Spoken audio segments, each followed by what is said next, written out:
About a year ago, I made a promise to myself that I'm going to be unapologetically myself no matter what. And I'm not exaggerating when I say this. It almost killed all of my social anxiety because I realized that, you can just do cool shit, right? You can actually just decide the way you want to live. It's only up to you, my friend.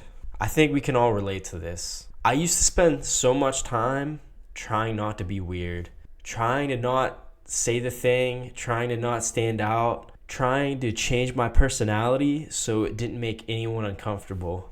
And I started noticing that everyone else does the same exact thing.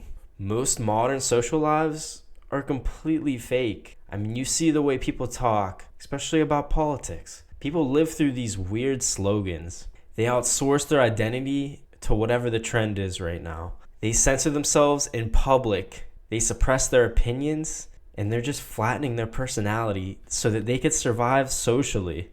And they wonder why they're depressed. They wonder why their country is falling apart, and everything just comes together. These people aren't actually depressed. They're just suppressed. I was tired of trying to be normal, spending my weekends at pointless alcohol-driven social events, tired of believing my worth was tied to my yearly salary, tired of thinking my life had to follow the same script that everyone else follows. Be a good little goyim, get the job, pay your taxes, marry some woman who really doesn't even like you, consume our low-quality goy slot media, and shut up. Be a good boy. And I almost accepted that, and it did almost kill me. Back in the day when I was a child, I was energetic, creative, unfiltered, and then somewhere between middle school and high school, that got beaten out of me.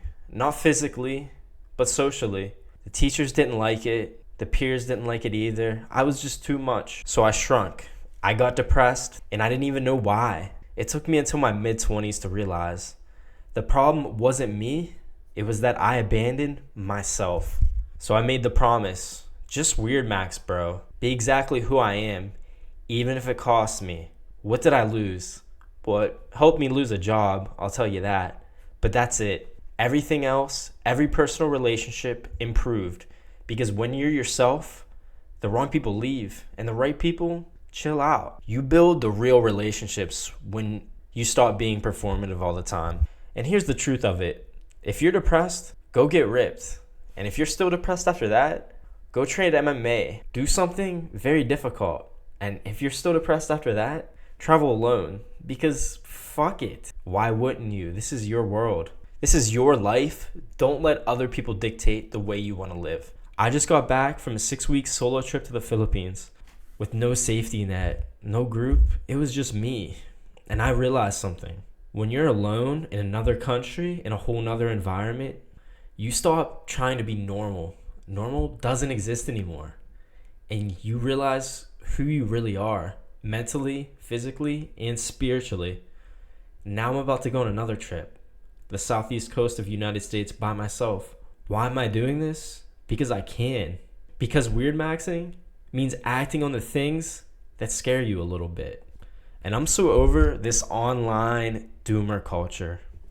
I see these channels that pop up my feed constantly. They probably pop up on yours as well. And they talk about things such as excess males and no girl like me. It's all over, bro. I got a bone smash. I'm not that good looking.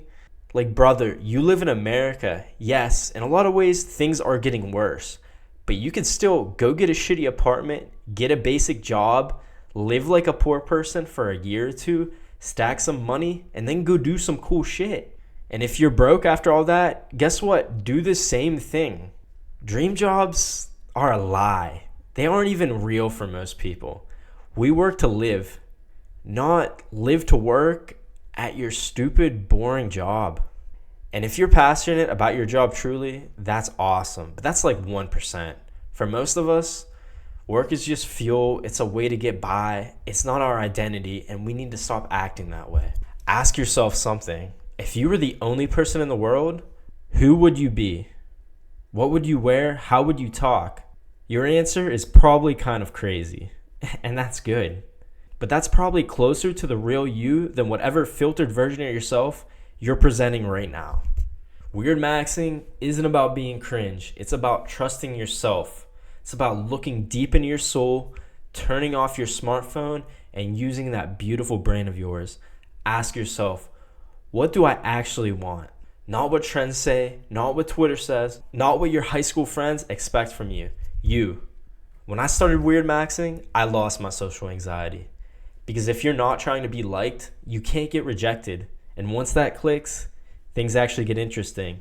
You start doing cool shit. You start building yourself. You travel alone. You're not afraid to have the deep, controversial conversations. And you stop participating in these fake bullshit social rituals. Social rituals, I can't fucking speak. Give me a break. You stop letting other people live your dream.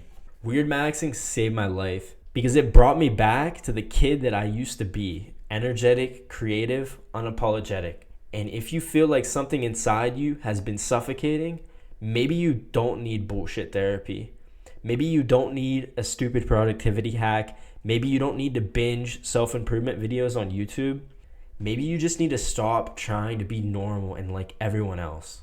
Be who you actually want to be, even if it costs you. Because I promise you, what you lose is nothing compared to what you will gain. Hey, if you guys enjoy my content, please do not forget to like and subscribe and check out some of the videos in the description. I have a podcast that I released pretty recently, and it's really funny and it's really informative. So I highly recommend you guys click the links in the description and like and subscribe.